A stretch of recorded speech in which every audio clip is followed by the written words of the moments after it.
So today, our topic of discussion is the greatest enemy to marriage and human connection: porn. I know, isn't that everybody's favorite conversation? I first started researching the effects of porn back in college. I actually wrote several articles about it. I could tell that it was a problem then. A lot of the guys that I was coming into contact, / even girls, were highly addicted. And that was back in 2004. It's not gotten better. So today I would like to delve into this topic, because part of having a great marriage is not having extra things in your marriage that you don't need. Let's start with a definition. My definition of porn is sensual idolatry using visual media. Porn is having an idol.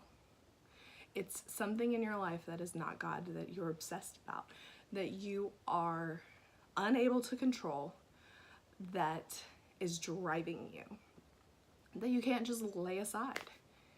It is literally one of the Goliath problems we are having in the church right now. It is destroying marriages right and left. And it's a counterfeit to the glory that God has for marriages. It's taking the image that He created and distorting it in such a manner that it's not even recognizable anymore. When you first start out, and believe me, I was 11 once. I've seen porn. I have felt all the feelings that come from it. The first feeling of, ooh, I know I shouldn't be doing this, but there's something about it. I just know it's wrong, but I felt that feeling. Porn has hooks. It has spirits attached to it. They grab you, and then it's hard to get out of the web. Pretty soon it becomes something more. It's not innocent. There's nothing innocent about it.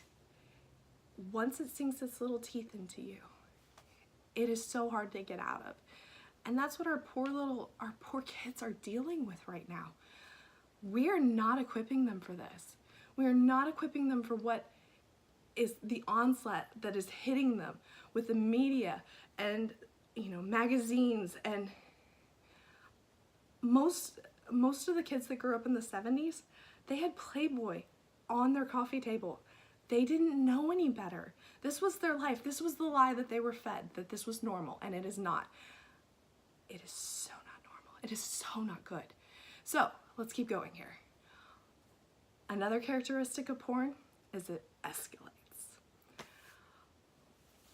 When you first start out, you get this buzz. It's just like alcohol. It's an addiction. As it starts to sink its teeth into you, it takes a little bit more to get a buzz. It takes a little bit more to get your fix.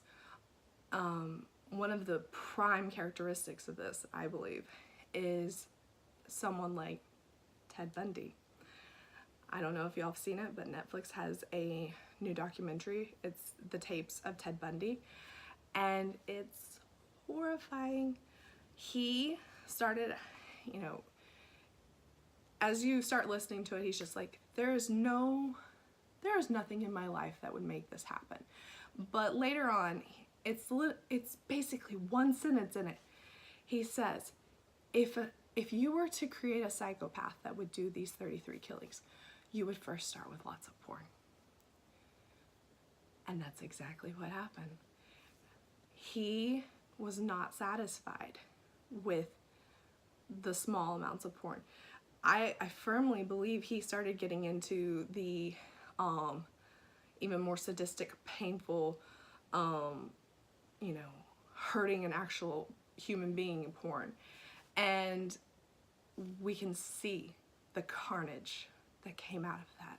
I mean, this man killed 33 women. He bit them, he mutilated them, and he was completely desensitized to the whole thing. He did this and he stood before everyone with a smile on his face. He seemed like such a normal guy. He seemed like he had it all together because he literally didn't see the connection between a woman as being a human anymore. That's what porn did. It's horrific. It's literally mind-blowing if you watch that documentary. And he's not the only one. I mean, I've heard many people who have ended up on death row. Their copious amounts of porn usage. It's destroyed lives right and left. Those women didn't ask for that. They didn't ask for somebody who couldn't I mean, he was a weapon. He became a weapon because of his porn usage. And that's gonna bring me to my next point and characteristic of porn. Porn desensitizes. Now, I've looked for the study. I heard it once before. I cannot find it online. I will explain why. But I heard that Hitler did some studies on porn and he used it. And it creates people who have no moral compass, who will do anything that you ask. They don't see humans as being human anymore. You lose all sense of humanity. They're basically machines at that point. Sex traffickers use it all the time. They use it to get their victims prepared to do anything. They desensitize these poor, normally 14-year-olds, because they have pulled them off the streets, out of their families, into this environment where they're telling them that they love them, and then they feed them porn until their mind is hardwired and rewired into something completely different. And then they have no way of saying no. They don't understand anymore. Their brain is rewired completely different. Now, the reason I can't find the statistics about that is because the internet is a great big place, and there is like 9 billion porn sites on the internet. And if you type in Hitler and porn, you're gonna get some really kinky stuff on there. It's that evil. People actually want to watch Hitler porn. Go figure. So, actually finding good hard facts about this anymore, it's a lot harder than when I was researching this in college, because the internet's exploded. Now, next, porn isolates. It does not create connection. It's a false reality. These women are basically fictional characters. They're not allowed to have personalities. They're not allowed to be anything other than an object. And they're not valued or treasured. Women were created to be cherished. They were created to be loved, and these women are not.